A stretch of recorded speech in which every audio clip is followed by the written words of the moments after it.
Okay, I'd like to welcome all of you to the Harvard Kennedy School's Energy Policy Seminar. My name's Henry Lee. I'm the director of the Belfer Center for Environment and Natural Resources program, and I'm standing in today for Joe Aldi, who is as the host for today's seminar. And I want to thank you to our audience in the room and those joining us on Zoom for the hybrid format seminar. The issue that has been out there for a long time has been this issue of transitioning away from fossil fuels. But there are a number of countries in the world that have depended significantly on selling fossil fuels, and their fiscal situation is going to have to go through a significant evolution if the transition actually works and we are able to get off fossil fuels. This is a big issue, has a major impact on how countries react at various meetings like the COP. And therefore, we're very fortunate today to have someone to address that issue, and that is Sam Loni, who is a research fellow in the Environment and Natural Resources Program. He is also a research associate at the University of Oxford, working with the Institute for New Economic Thinking and the Smith School of Enterprise and Environment. He completed his bachelor's degree at Monash University in Australia and later graduated with 2 master's degrees, including an MBA from the University of Oxford, and he is currently completing his doctoral at the London School of Economics. Sam?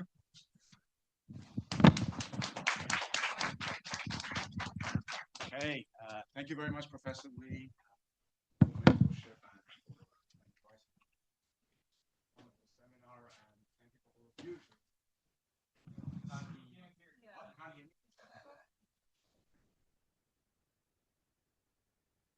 How about now?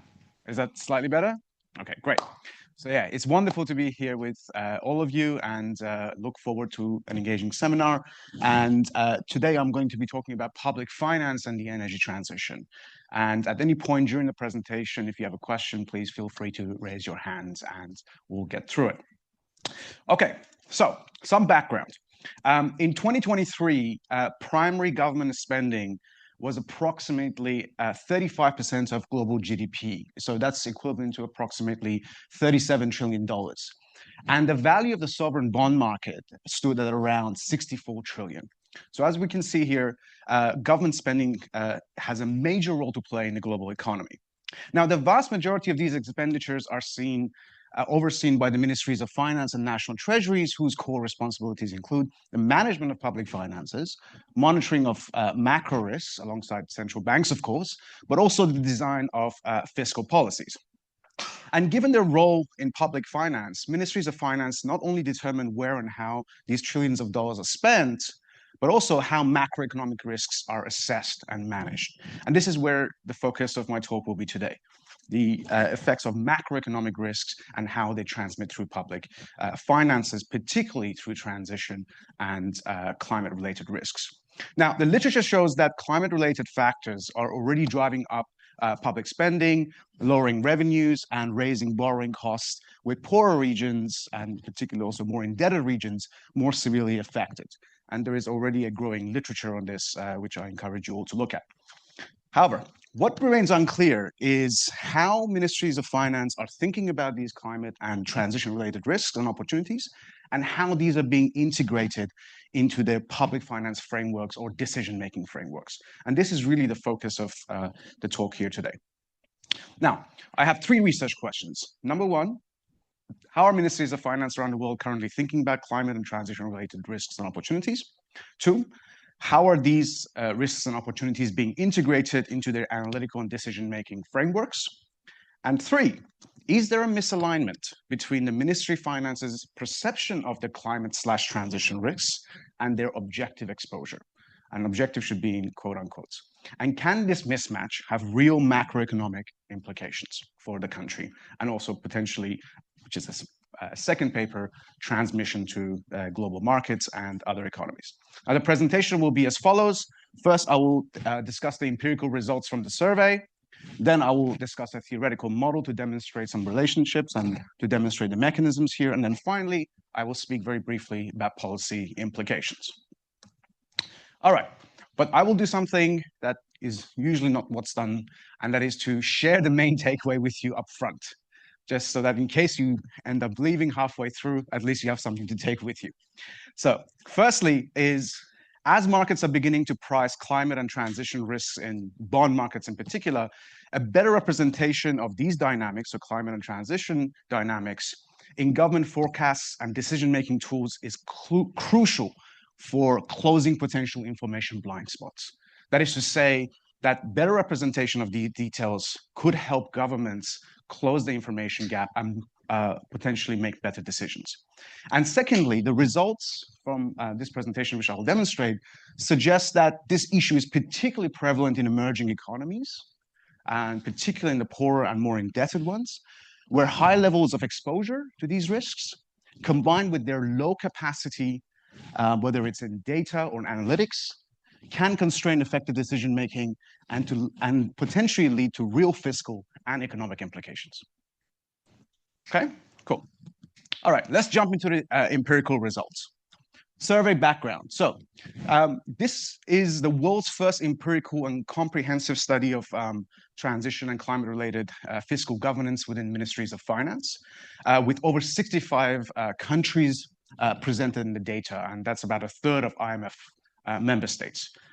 Now, this was conducted under the auspices of the Coalition of Finance Ministers for Climate Action, which is essentially a coalition of approximately 100 countries, consisting of finance ministries, their finance ministries, coordinating and talking and discussing and devising strategies around the energy transition.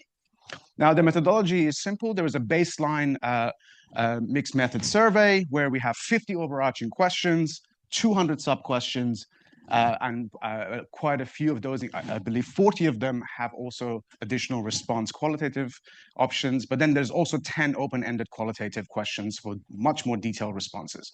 And some of this was then calibrated with also semi-structured interviews, which were conducted with 15 selected countries, including the European Commission. Now, the topic areas that we cover in the survey are, firstly, perceptions of risks and opportunities, priorities for policy design and implementation, potential costs and expenditure needs for the transition, and then practical analytical frameworks, and finally, what are the current capabilities and future needs? And we'll dive into some of these shortly. Now, due to time constraints, the presentation is mainly focused on select segments of the survey. We don't cover the entire survey. It is very comprehensive and very, very detailed. And so for more information, I would recommend that you check out the actual survey report. Finally, this presentation is being conducted in my capacity as a researcher, not on behalf of the coalition. And I recognize colleagues who help with the survey and interviews and help lead this effort. Okay, so let's have a quick look at the survey respondents. So here is a global map, where in green we have countries that filled out the survey, in red countries that we only interviewed, and then in blue survey and interview countries. So as we can see, it was quite patchy in certain regions and in certain geographies. However, it does do a relatively good representation, I think, of the global economy. And to explain that, if you look at the survey respondents, they represent about 60% of global GDP, about 37% of global CO2 emissions, and then about 33% of global population. Okay, this is just to give you a sense of the geographical distribution of respondents. And this is according to the World Bank regional groups, and it is essentially a percentage of those groups. And so we see underrepresentation, I think, in East Asia and Pacific, in Middle East and North Africa, to some extent in South Asia and Sub-Saharan Africa. And we do see an overrepresentation in North America. That's because there's a small number of countries, but particularly in Europe and Central Asia. And I should mention that the majority of those countries are actually from Europe, not Central Asia. I believe we have only one sample from Central Asia. Okay, Now, respondents by income and development status. So we looked at both the World Bank classification and the IMF classification. For most of the survey, we use the IMF classification, but this is just to give you an idea. And the number in the middle is the number of respondents from the survey. So that's just the count number. And then the percentage is what percentage of that particular cluster do they represent. So as we can see, we have an overrepresentation of high-income countries and an underrepresentations of low-income countries when we look at the World Bank classifications. But for the IMF classifications, the picture is somewhat similar, where we have 66% of advanced economies represented in the survey and about 23% of emerging economies. Okay, so let's dive into the results. Perceptions of risks. And firstly, we look at the perceived effects of climate on macro variables. So we asked the ministries of finance, we would like you to rate the various risk channels where you think that the impacts of climate change will affect key macro variables. And these are the results. So we looked at competitiveness and trade balance, employment, GDP, government expenditure, government revenue, inflation, interest rates and credit ratings, physical and natural/human capital, and state-owned enterprises. And so if they place the 1 on the score sheet, we would say that's not concerned at all. And if they put 5, we would say extremely concerned. As you can see, the highest risks are seen in expenditure, with about 65% saying that they see a very, very high risk, and next being the GDP, with the lowest risk rating being credit ratings and SOE. So this is how the ministries of finance broadly see the channels through which climate change can impact these macro variables. Now, the picture is slightly more interesting when we look at the divide between emerging economies and advanced economies. So here we see divergence between their risk perception. So if you look at employment, you see that the risk perception of employment effects in emerging economies is significantly higher. The same you see in GDP. I mean, look at the divergence there. It is more than twice what is perceived in advanced economies. Government expenditure, same picture. Inflation, very similar picture. And then finally, interest rates and credit ratings. In fact, across all variables, we see massive divergence. I've just pointed out the ones that seem to be the most significant or the most persistent. Now, when we ask the same, yes?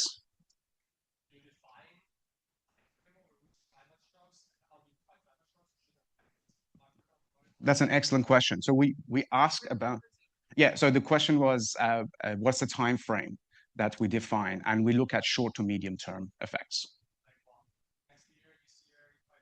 So we define short and medium term in the survey. So short, I believe, is 1 to 3 years, and then medium term, I believe, is 5 to 10.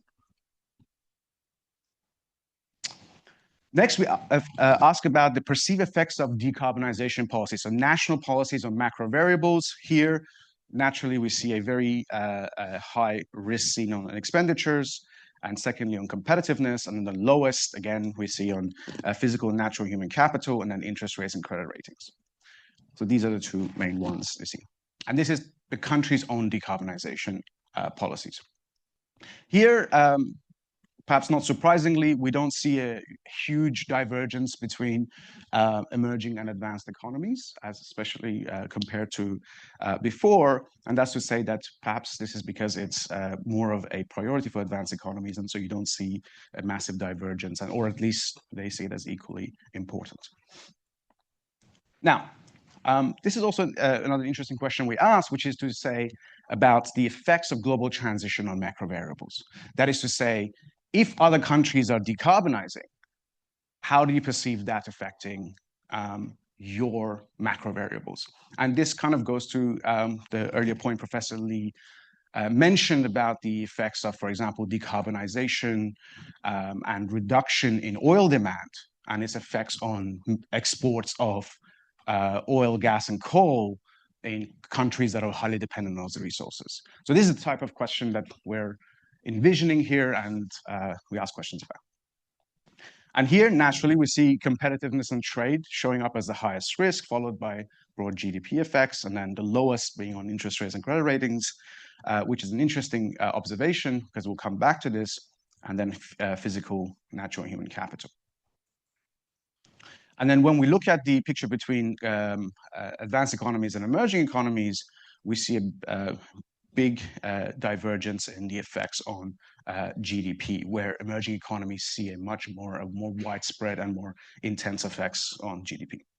Now, once we compare the averages of these clusters, we find the following results. So we took the average score of risk across all variables for each country, we compiled them, and we compared them. And here we see the biggest divergence between advanced economies and emerging economies being physical risks, that's the acute and chronic impacts of climate change. The lowest being national transition risk, that's to say decarbonization efforts led by the government internally. And then thirdly, exogenous global shocks and global transition risks. So this gives us a sense that there is a divergence between these groups of countries on those average risks. And we'll come back to the average risks in a minute because that kind of goes to the heart of this presentation. All right. Next, we ask governments or ministries of finance about priorities for their policy design and implementation. Here we ask a simple question.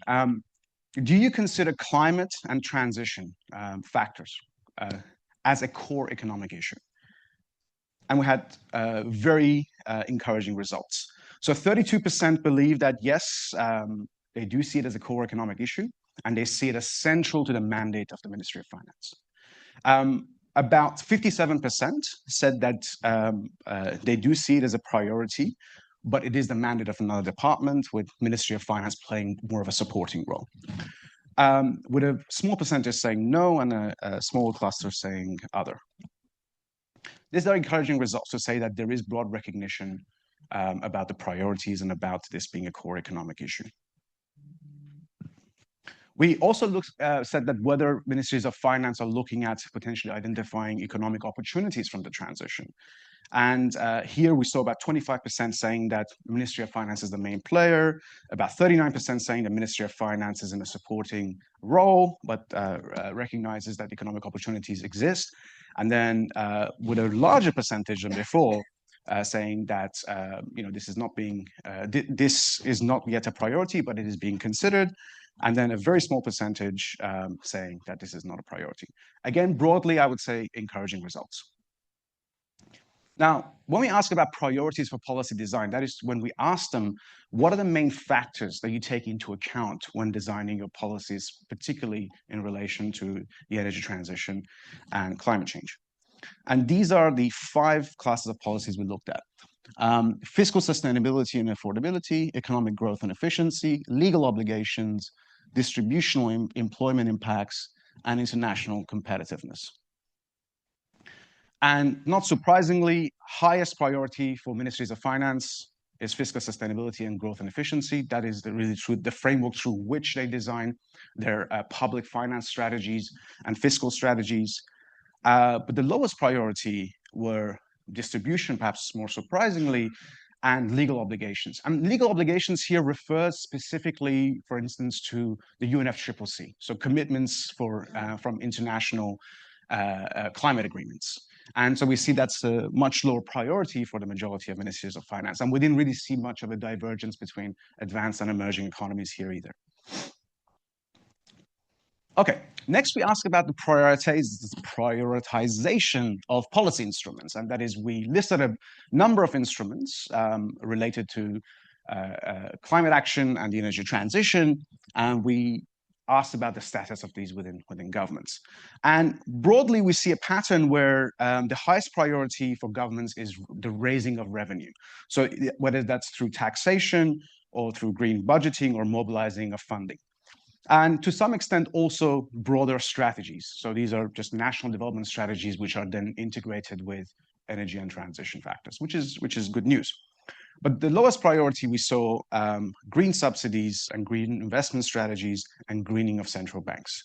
So this is to show that on the expenditure side, they're much more reluctant and it's not as much of a priority versus the raising of revenue, which intuitively I think makes sense. But we do see a divergence on the expenditure side between advanced and emerging economies. That is to say that emerging economies even further deprioritize the expenditure channels, particularly on green fiscal subsidies. One other thing that I found quite interesting was here the greening of central banks, which was quite low on the priority list. And that's something that's more of a recent development. But I would also like to say that broadly speaking, a lot of these policies are currently under consideration as we see. And a very good to see that a smaller percentage of these are not being considered at this stage. And it is important also to bear in mind that this survey was conducted, and I should have said this at the start, before the US elections. I think that does, if we were to maybe ask this again, perhaps we would see a different picture. So that's something to flag for you guys here. All right, potential costs and expenditure needs, really the bread and butter of ministries of finance, right? So we ask about the integration of related considerations into analytics and policy. And here we see a somewhat troubling pictures. So we ask whether these physical and climate and adaptation dimensions are integrated into policy design and policy tools. And these are the specific policy tools or analytical tools.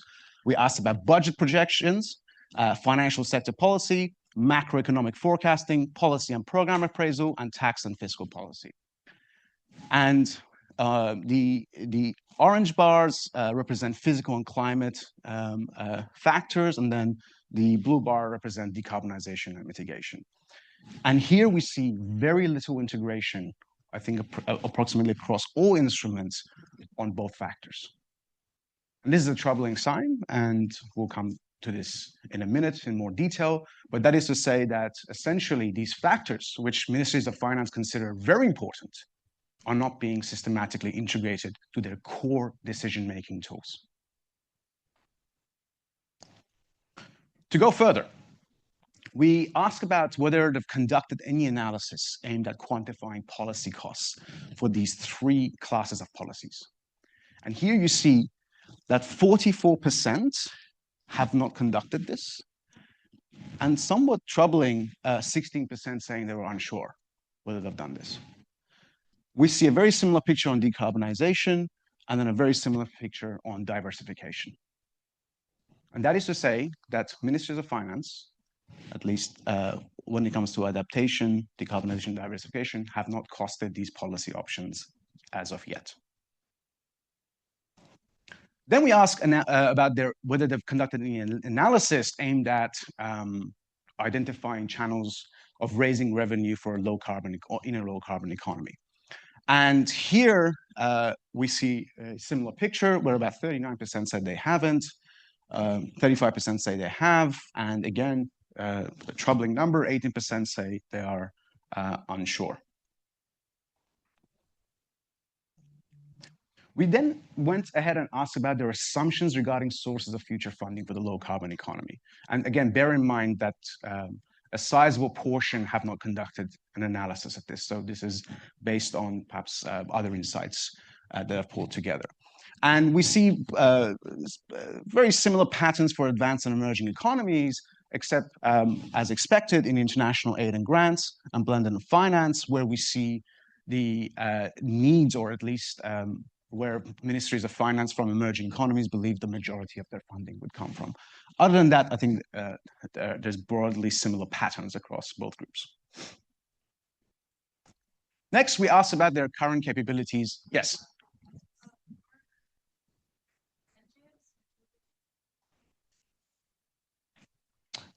Which category, sorry? Tax here? Yeah, so it's new taxes, levies, or duties. So it broadly covers that area, yeah. Cool. So we then ask, what are some of the factors that are, sorry, there's a slight delay from when I press the button and it shows the slides. Apologies for that. So next we ask, okay, what is preventing the Ministry of Finance from better integrating these key dimensions of risk into the analytics and decision-making frameworks? and we got very interesting results. So number one, we had staffing and skill constraints. Second, data challenges. Third, model development challenges. And then fourth, we had financial resource constraints.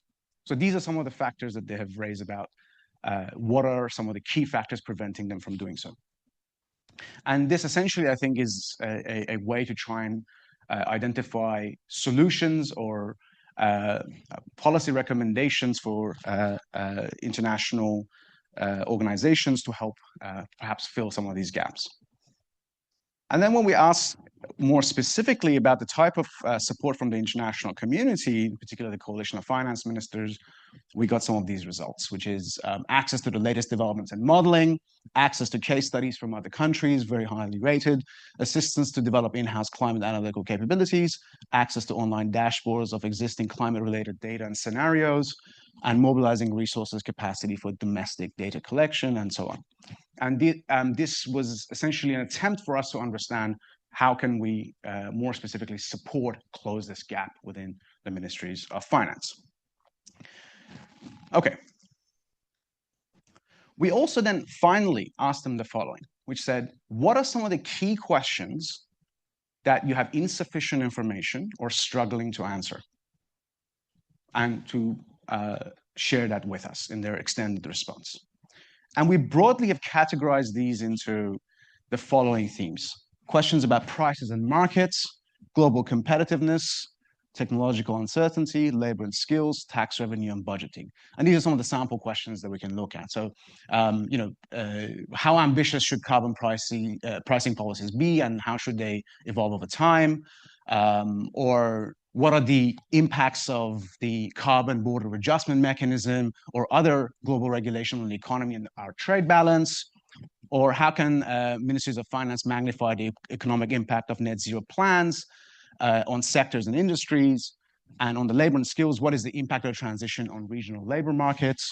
And then finally, as a sample question, how can green budgeting tools help understand public finance's role in climate and green transition, including expenditure and taxation structure? And these are just broadly based on the survey and the interviews, but also we have more or less clustered them. These are not necessarily the word-for-word types of questions. For that, you can also look at the survey report where you find that in more detail. So we have a sense of how ministries of finance are understanding risk, how they're thinking about the priorities for their policy design, how these risks and priorities being integrated into their decision-making frameworks, and finally, what are the gaps and what type of support they need to try and close these gaps. And these are some of the questions as mentioned. I won't go through the results again, but this was just to summarize the main results.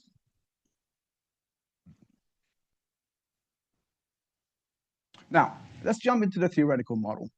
And through this model, I want to say that this model is not necessarily a fully calibrated model which gives us the magnitude and the exact dimensions of risk, but it is really more of a tool to help us understand the direction and the mechanisms through which risk can affect macroeconomic variables. And really, it is to demonstrate a point about the potential wedge, which we'll come to shortly. Okay, so as mentioned, there is growing evidence that financial markets are increasingly pricing both physical and transition risks, particularly short to medium-term risks. This is being seen in equities, in bond markets, real estate, and derivatives. And there is a growing and ballooning literature on this, and I encourage you all to take a look. Now, in sovereign bond markets in particular, because we're dealing with ministries of finance and dealing with debt to GDP issues, studies showed that higher exposure to risks are associated with higher borrowing costs. That is, if you are more at risk of either the energy transition, particularly, let's say, through carbon markets, or to the physical risks, then you essentially have higher borrowing costs. Now, the stronger effects are seen in poorer and more indebted economies, even after controlling for fundamentals. And this is essentially what Sevic and Yalers and and co-authors show. Now, this raises two important questions. Do the risks reported by our survey respondents broadly align with A, the objective risks as measured by various vulnerability indices, whether for transition or physical, and two, by market implied risks embedded in bond yields. And I'll explain that in a minute. And to investigate this, I use essentially the reported average physical risk results, which I showed you before from the survey, and then I combine this with climate indices developed by the Notre Dame Global Adaptation Initiative. So, perceived physical risks as by ministries of finance versus quote unquote the real objective risk. So, on this diagram, we see on the y-axis physical risk real, and that is essentially the vulnerability index by the Notre Dame University team. And on the x-axis, we see physical risk average according to the survey. And here we see a relatively good correlation, which is significant, and we see a good adjusted R-square to explain that variation. So broadly speaking, the views that we see in the survey are aligned to what the actual exposure of the finance ministries are. So this is good news. This is very good news. It means they're aware of this. Two, when we adjust for readiness, that's not to say just purely on the physical and exposed side, but also your ability to potentially adapt and whether to have adaptation policies in place or other types of factors. We again see a good picture, which is to say that as resilience index increases, we see that physical risk goes down, right? And this is essentially the flip side of this picture, and I think gives you a good sense of what's happening here. However, a very interesting development occurs when you look at the physical risks, according to the survey, and once you strip away the GDP per capita from the resilience index. And here you see basically no relationship. So essentially, once you factor in the relationships of GDP per capita, essentially, once the ministries of finance look at the GDP per capita component, the additional or marginal risk factors more or less disappear. Why does this matter? Well, basically, we are saying that ministries of finance in more vulnerable countries show higher perceived risks even after adjusting for readiness. However, after purging the index of income per capita, the relationship disappears. Now, Sevic and Yalis show that bond markets price this marginal vulnerability even after controlling for fundamentals, including income per capita. So this suggests that there's a potential wedge between the perceived risks by ministries of finance and the market-adjusted risks in the bond markets. Why does this matter? So, survey results suggest a potential wedge, and this might indicate the presence of information frictions. Now, could this mismatch have real economic implications? To answer this question, I developed a simple theoretical model using acute physical risks, and that's hurricanes in the Caribbean, as a case study.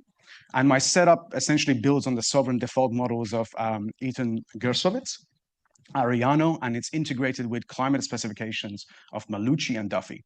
And this baseline is essentially augmented with information frictions, which is manifested as a wedge between perceived and objective risk. And to ensure analytical tractability, I stripped down the model into a two-period model, where in period one, government chooses how to borrow and how much to invest in adaptation, where the function for adaptation is convex and showing diminishing marginal returns. And in period two, a disaster may hit with the following probabilities, reducing output, and a government can default. Now, I won't go into too much details about the model, but essentially I lay out these key conditions where I then solve this model based on these following conditions, and then here are the results. So, first one, we have a rational benchmark. That is to say that the risk perceived by both the government and the market is the same. There is no wedge in information. There's no information frictions. we see the following. Higher climate disaster risk raises objective default probabilities and sovereign spreads. Adaptation spending reduces disaster losses and lowers default risk, but must be financed at the prevailing sovereign spread. And for emerging economy calibrations, this generates what you call an adaptation trap, where high risk, high spread sovereigns optimally choose low adaptation to a no default benchmark as the fiscal cost of adaptation is very high. That is to say that countries that are already highly vulnerable and highly fiscally constrained get punished by the market where they get stuck into this adaptation trap. That's the benchmark. Now, we extend this model with a belief amplified trap, which is to say that now the government underestimates the real disaster probability.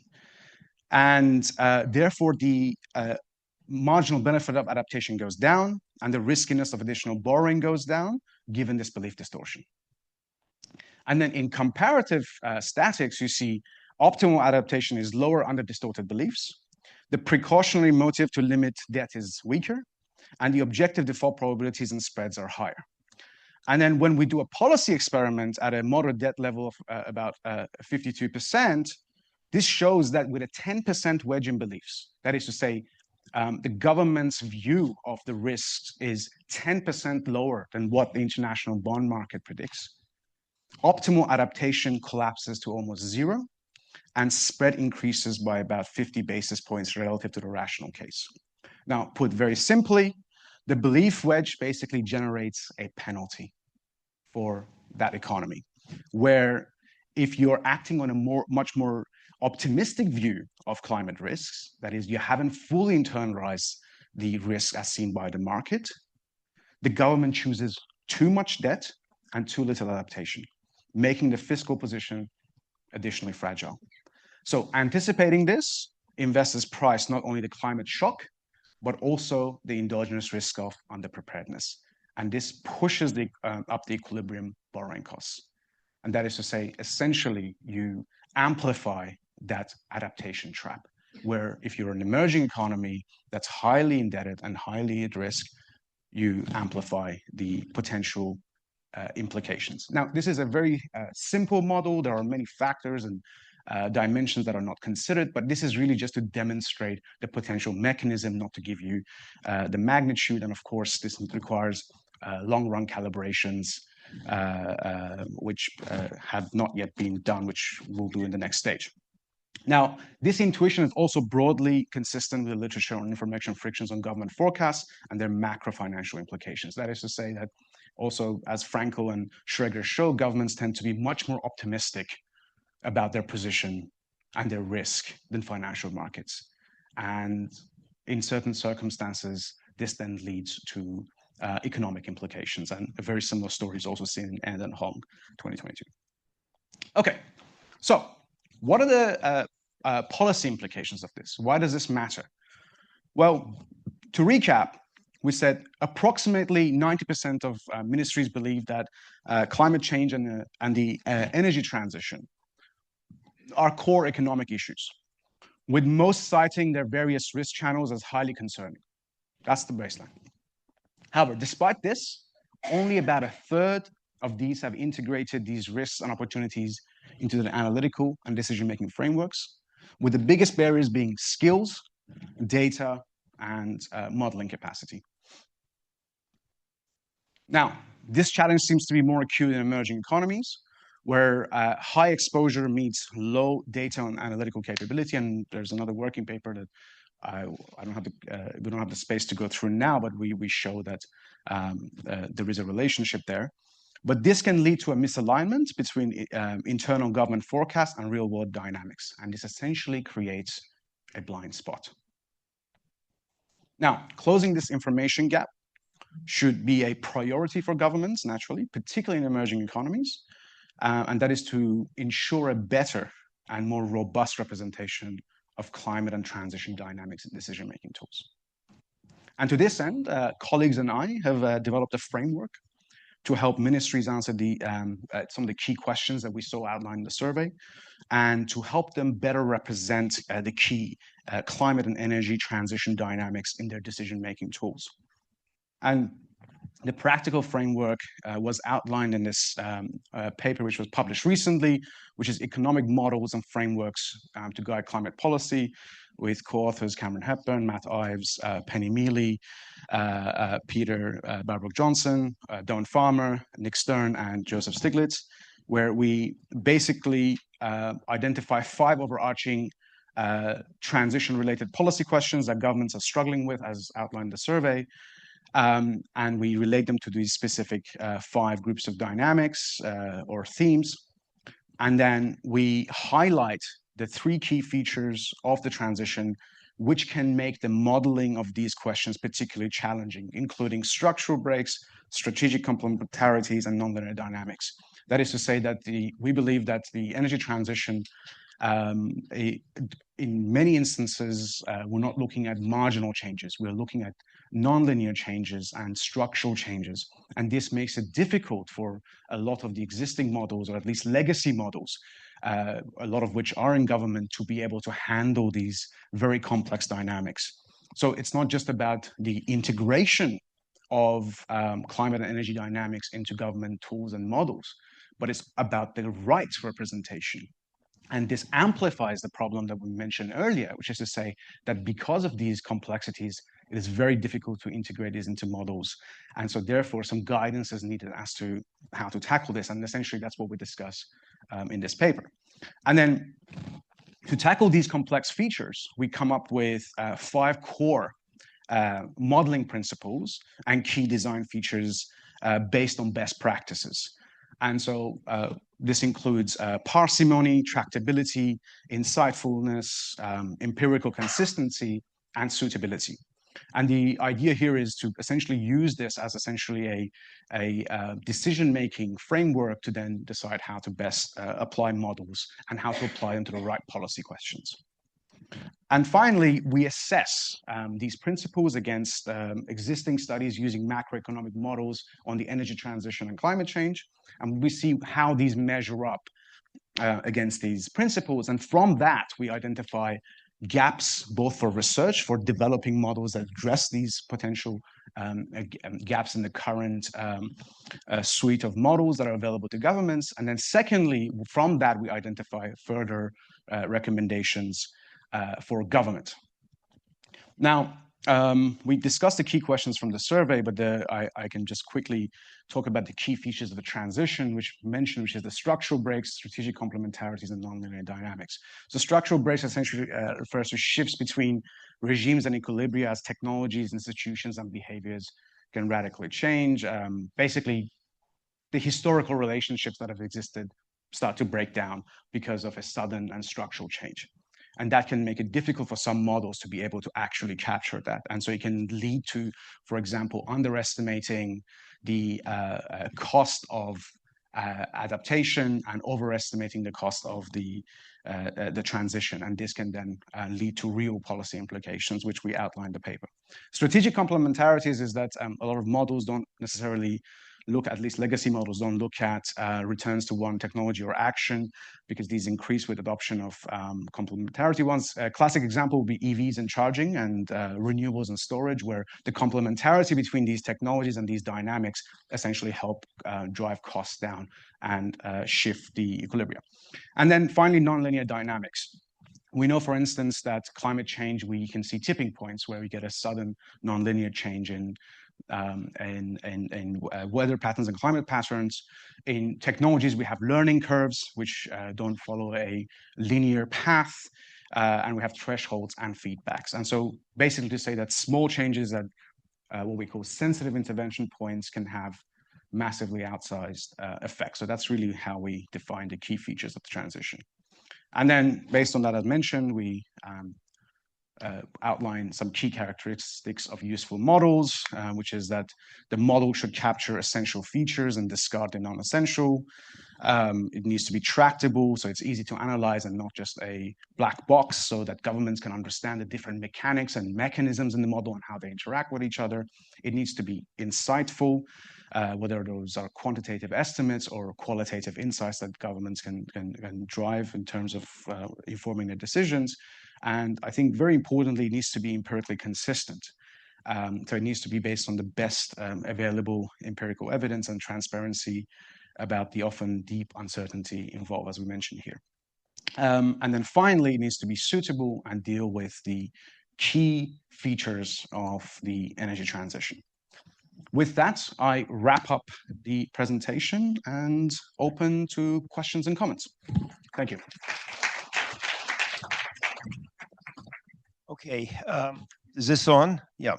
I'm going to take the prerogative of the, I guess, the moderator to sort of throw a small factual question and then a larger question at you. The first is, one of the things you might see in this type of model is that companies have to make decisions on where to locate and foreign direct investment. And so if I am concerned about climate and countries that do not adapt, I would be less likely, all other things held equal, to go to those countries.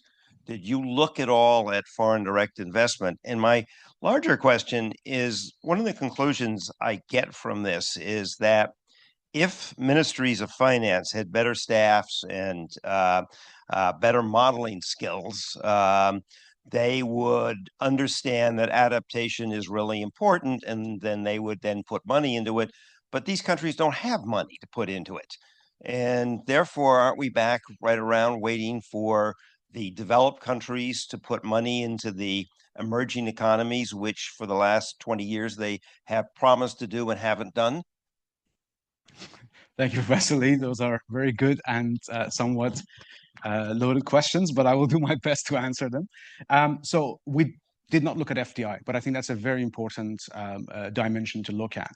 And my intuition is that if the country is high risk, then typically that will affect the rate of FDI and the magnitude of FDI going to those countries.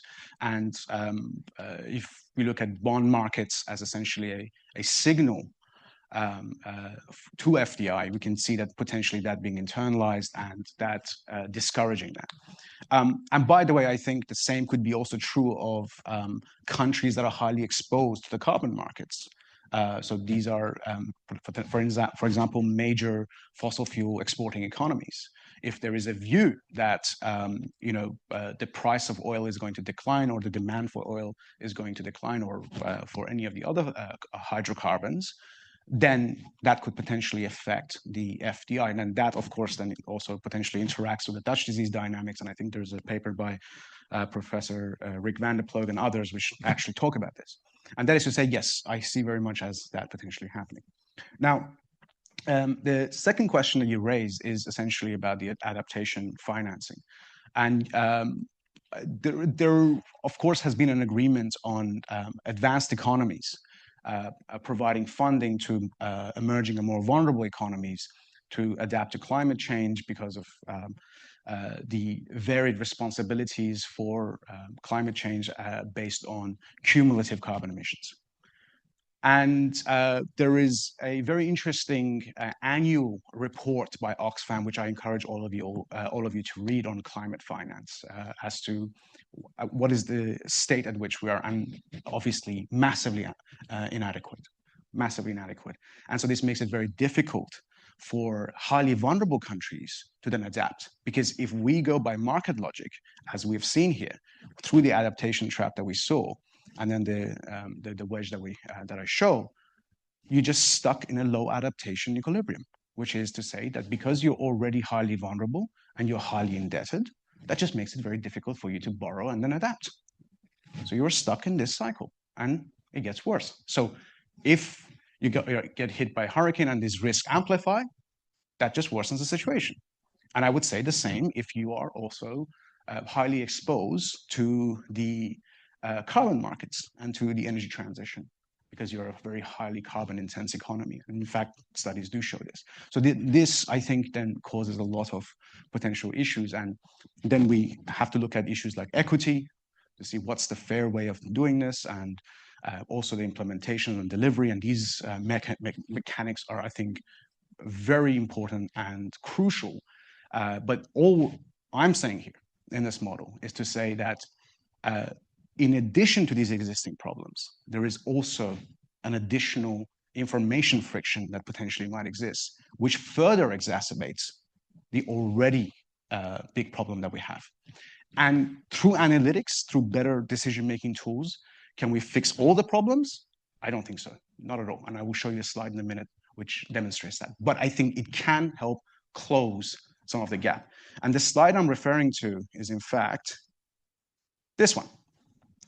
When we asked about whether delivering climate-related analysis to decision makers, how effective the ministry is to do that, or at the analytics team.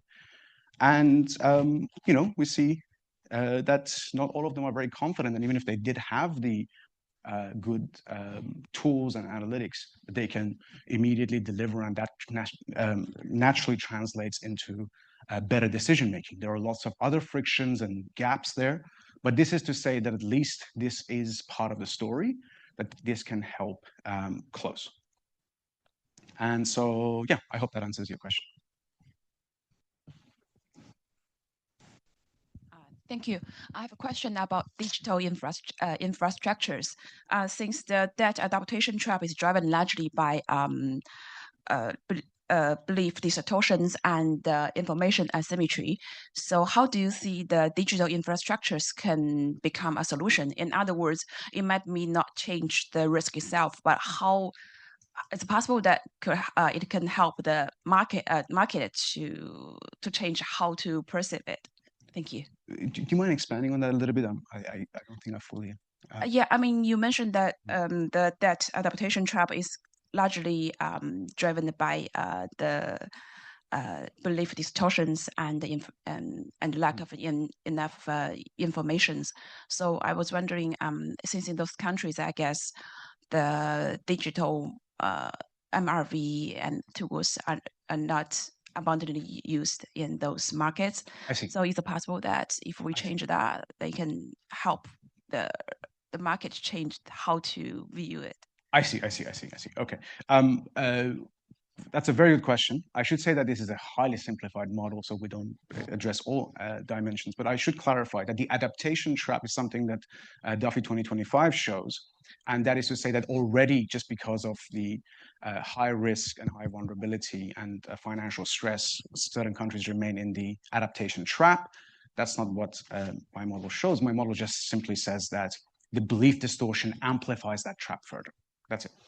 However, in response to that, which is to say that through new tools and through new analytical and digital tools, whether we can reduce that distortion, information friction, I think yes, there is a lot of room for new data tools and for novel analytical tools, which have perhaps typically not been accessible to these countries, for them to then help them better inform their decisions and provide real data. And in fact, we have a working paper where we talk about these novel tools, and we say how new sources of data can really help close the traditional data gaps that might exist and might lead to these tools not being easily accessible. Because that's one of the biggest issues in emerging economies, which is that even if you have the world's best model, if you don't have the right tools, you cannot calibrate that model and drive intuitive insights from it.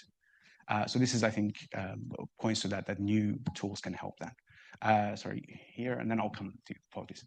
Thank you, Doctor, for this information. I want to ask you if there is any relationship between the tax revenue structure and how much the country's burden from this transition, because I think the more you depend on the indirect taxes, the more you burden from this transition. Do you mind going into it a little bit further? I want to give you an example. We are in Palestine depend around 70% of our taxes on the indirect taxes like VAT and something like that. And it's hard for us to move easily to adapt EVs and and renewable energy and something like that. Do you think there is a correlation between this? Oh, I think it's highly country dependent. I think there is a variety of tools available to governments, but it also depends on the strategic priorities. I think, for instance, the priority, as we see, might be higher in advanced economies, and for more emerging economies, the priority for mitigation might be higher in advanced economies, but the priority for adaptation might then be higher in emerging economies. That is to say, I think it's a very good question. I haven't investigated this directly myself, but I will certainly look into it. And it's something that I think there have been a lot of discussions about, particularly international finance organizations, and there is no straight answer. That's to say, I don't know. Yes. 1 second. Those folks on Zoom won't be able to hear you. Thank you so much. I was wondering, how do you think like the obligation to release climate disclosures, specifically as they're increasing for ministries of finance with the G20 and the coalition that you discussed earlier, how do you think that is going to impact flows? Do you think there'll be any more like public pressure coming as a result of that, or do you think it will just... So disclosures for companies? No, disclosures specifically for ministries of finance with regards to like NDCs and NAPs that are being that are now going to come out. How do you think that will impact in the long run? Okay, how will the end? So basically, you're asking how will additional release of information from the ministries of finance or ministries of government, essentially the government, how will that affect flows? Is that? Well, I think that's one of the factors that determines to some extent how vulnerable a country might be to potential shocks. So if you have an NDC that shows you're not doing any adaptation work, for instance, then that shows to the market that the preparedness of this country is very low. They don't plan to do very much about it. Therefore, the risk is much higher.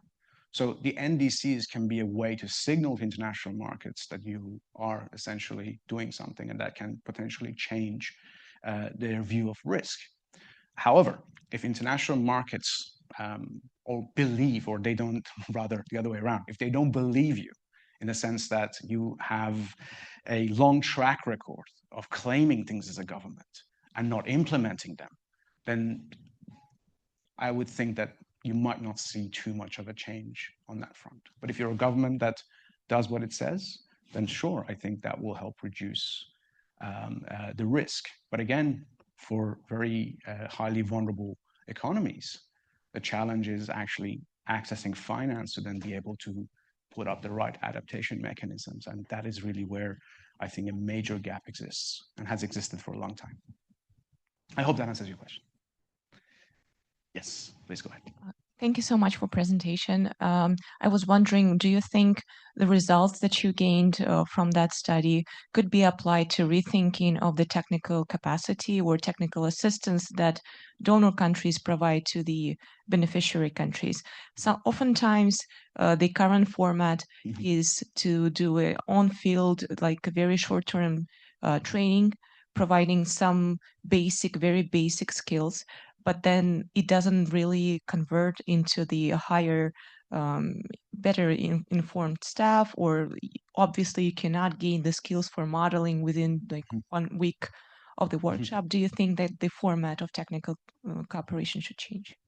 That's an excellent question on the implementation side, and I certainly hope so. I hope the results from this do inform the technical capacity building and technical support programs, particularly which international organizations offer to a lot of these emerging economies. And given that the Coalition of Finance Ministers, the Secretariat is based at the IMF and the World Bank, and we're regularly in touch and are aware of this work, we hope that that really helps inform some of those. Because yes, you're absolutely right. Through a 1 week of capacity building, you're not going to change the entire analytical ecosystem within a Ministry of Finance, or in fact, any government department for that matter. There are lots of other distortions, especially in poorer regions. So it needs to be an ongoing effort. It needs to be tied in with various timelines and mechanisms and also financing, because apart from the technical aspects that I mentioned, which is on the data analytics and access to modeling, there was also a financial constraint there, right? So these take time, and you really need an evidence-based approach to be able to close this gap. So really, I hope this work can help amplify that effort. Yes. Hi, thank you so much for this talk. It's really interesting. I wanted to ask, I guess, what type of action do you hope that this research spurs in these ministries of finance, especially in the emerging economies? And also, what type of action do you hope it spurs in the international community? And in terms of what should we be thinking about? What should we be doing internationally to kind of, adjust these kind of information gaps and market gaps? Thank you for your question. It's a very good one. I think, firstly, as I mentioned before, I hope it informs the efforts of the international community in terms of both with capacity building, but also the funding mechanisms, and to essentially help accelerate those efforts. But for the ministries of finance themselves, I think I'm hoping this work can first help identify potential sources of and potential challenges that they might face in the event where these data analytics are not better integrated. But this was just to give them a sense of the challenge, that is not to prescribe exactly what they should do. However, we do complement this, as I mentioned, with a framework, and also additional work is being done by the Coalition of Finance Ministers to provide case studies, to look at potential tools and data sources that are readily available that can be used. So we really hope through that we can facilitate this. And I think for me, perhaps this is a good way to start a conversation about this particular challenge. And based on the reactions that we've had, I think it has been a good start. Sadly, we have hit a bit of a bump where these issues are perhaps not as prioritized by the international community as a result of a particular country's election. But that's something that I think is quite critical. Hi, thank you for your presentation. And this might be a bit of a difficult question. So I'm just coming back from COP last week, and so you're right. The public financing is not coming. It's not forthcoming. In fact, it's getting worse. I mean, COP29 in Baku was really challenging. This year, it's even worse. It's a really divisive environment. Despite the fact that Article 9.1 of the Paris Agreement says developed countries have to provide finance because of historical emissions, etc. It's just not coming forward. And I actually attended the last kind of tail end of the Coalition of Finance Ministers meeting you were talking about, and there is appetite to kind of provide funding, but the political will is just really, really challenging. And especially, there's a lot of talk about the private sector having to set in, et cetera, but they're not going to come in on adaptation, for example, because there's just no money there. In the mitigation area, given the fact that renewable energy has made the business sense, et cetera, there is more kind of action, although it's still not ambitious enough. But I'm just thinking, what are your insights on like adaptation for highly vulnerable countries which are caught in that debt trap? I'm from Ethiopia, I'm from the African group. So there's a lot of, debt distress already. Yeah. And given the really high vulnerability to climate change, when these hurricanes hit or when these floods hit, it's just impossible to recover. And there's no financing. Yeah. Blended finance, public finance is just not coming forward. So I guess my question is, how do you make the business case for adaptation to allow the private sector to come in? Yeah, I just wanted to hear your insights on that. Thanks. Yeah. Firstly, just to show you on the, am I doing this right? Yeah. First, to show you on the slides. I mean, we did actually ask about this. There it is.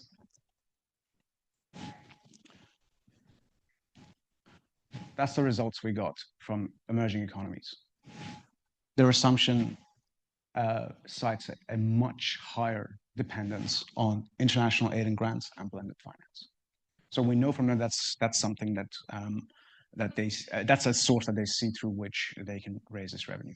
So if that doesn't manifest, exactly, then you're in trouble. And as I mentioned before, the Oxfam climate finance reports shows the state of the climate finance, and honestly, it's quite disappointing. Now, how can you make the business case for adaptation?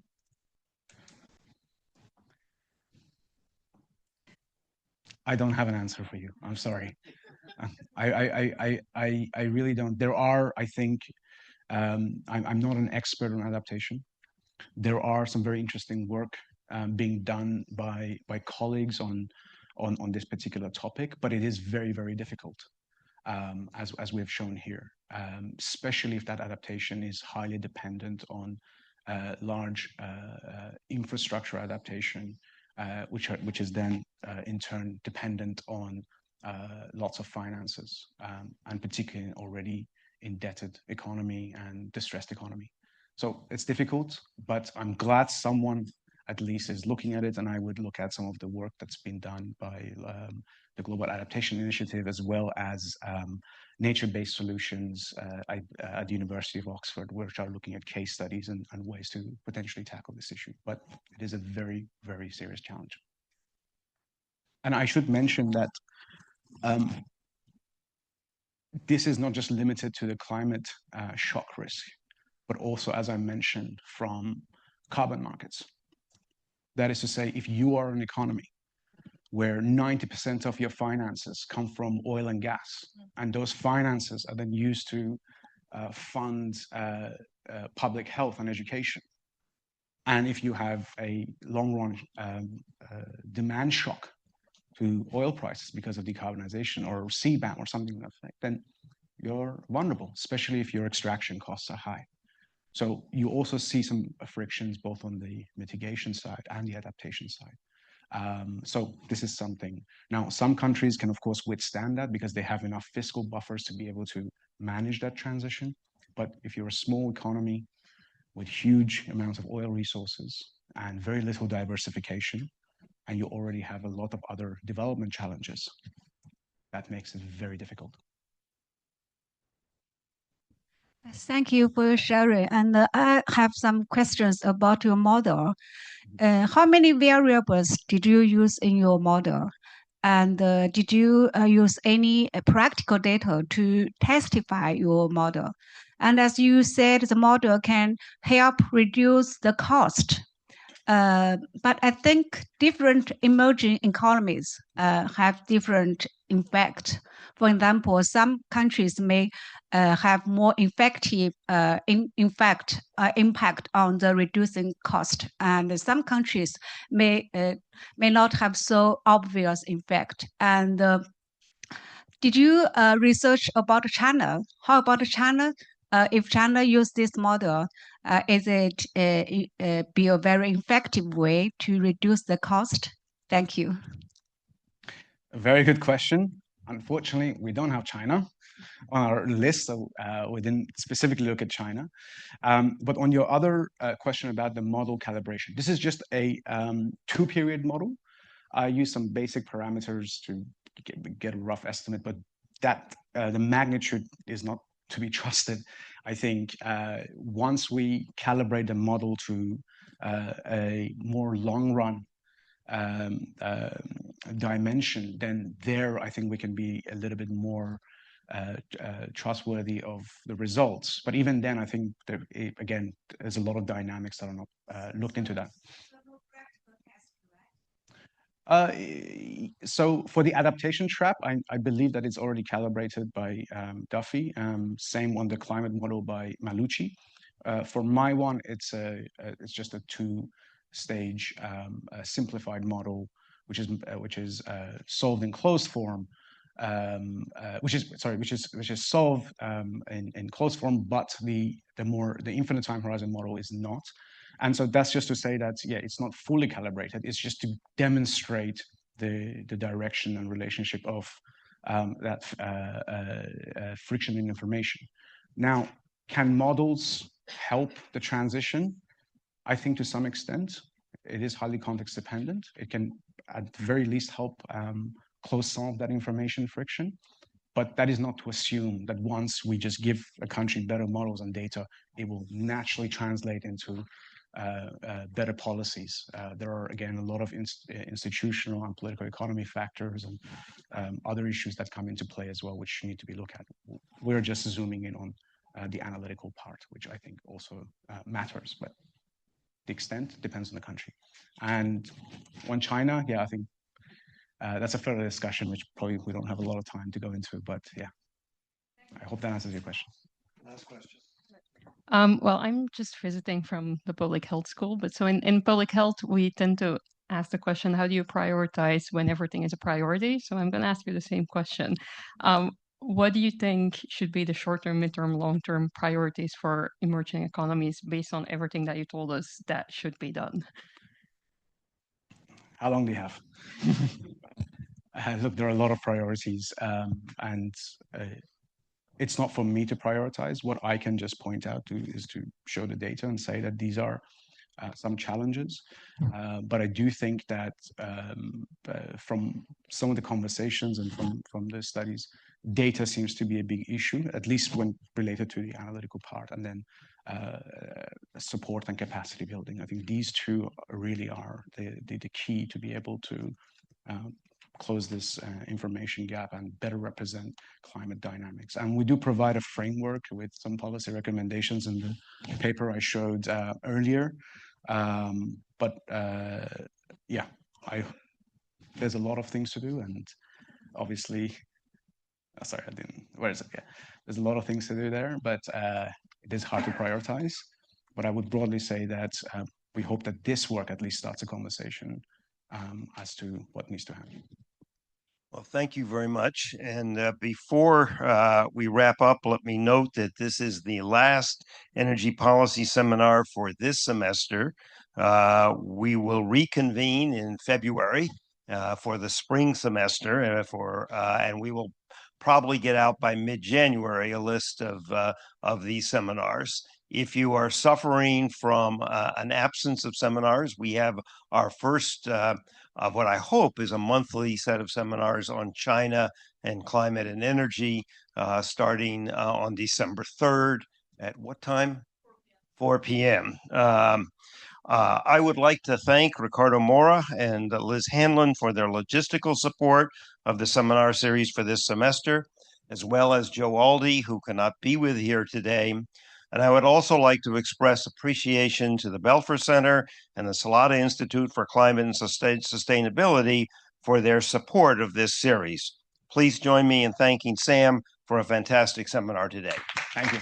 Thank you.